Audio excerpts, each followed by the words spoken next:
Well, as the tour heads off to Riverhead Raceway, all those Mayhew Tools Pole Award winners who earned that big stick, the Dominator 55-inch, 7/8-inch pry bar, could come into use this weekend, although Doug Coby and Phil Moran, I know that's not the goal, is to bring that Dominator out on race day, but boy, when you go to Riverhead, Doug, you know that bumper and the Nerf bars are always up for bid, and that short little bull ring.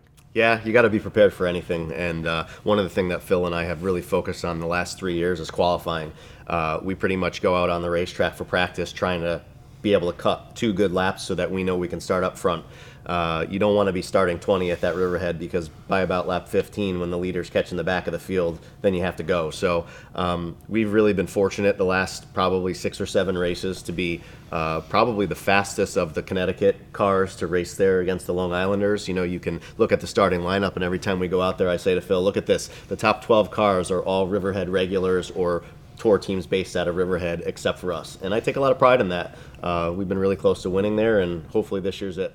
How do you flip that around? Because we spent a lot of time talking about Stafford and Thompson and tracks that you've had a lot of success at. But when you go to Long Island, you're in Long Island territory, and those guys are good. Not only do you have to deal with the Timmy Solomitos and the Justin Bonsignors and others who run on the tour on a regular basis, but you also have a host of local guys, Tommy Rogers among others, who win poles, who run in the top 5, and then you've got to compete against guys that you're not used to racing week in and week out. You don't know their tendencies. There's a lot of factors. I mean, how do you factor that in as a driver? Well, luckily, the last 2 or 3 years, all of the Riverhead regulars have really run well and been respectful. You know, race fans might not know that they do race modifieds, tour-type modifieds there weekly, so that's why when we say they have an advantage, these regulars, that's because they race 35, 50 lappers there every Saturday night.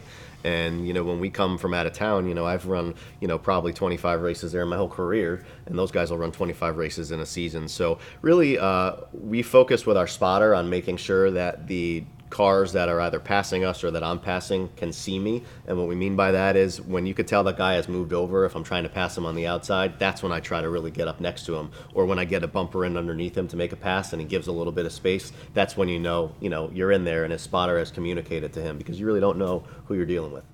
Phil, from your standpoint, I know at racetracks like this where you don't have infield pitting, a lot of times you got to walk up to the fence if you want to watch your car go around the racetrack. But is this a track that you like watching, or would you rather hang out by the pit cart and just wait for it and listen to Brian and Doug on the radio?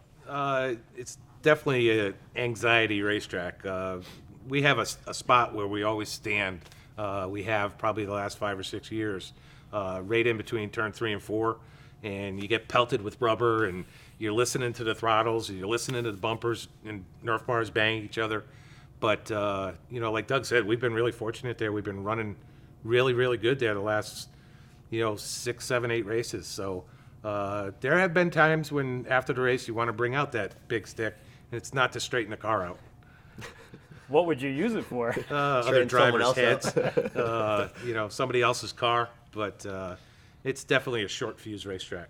You mentioned being able to hear the throttles and getting that rubber pelting you as it comes around the corner.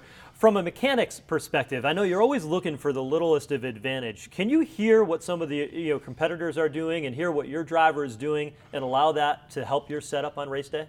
Yeah, you try to use it the next time you go back there. It's just where the driver's picking up the throttle, how hard he's picking it up. You'll hear some of the local drivers will be picking up the throttle real early in a corner in the middle, and other drivers will be picking it up later. It's just what your car's doing type of preference.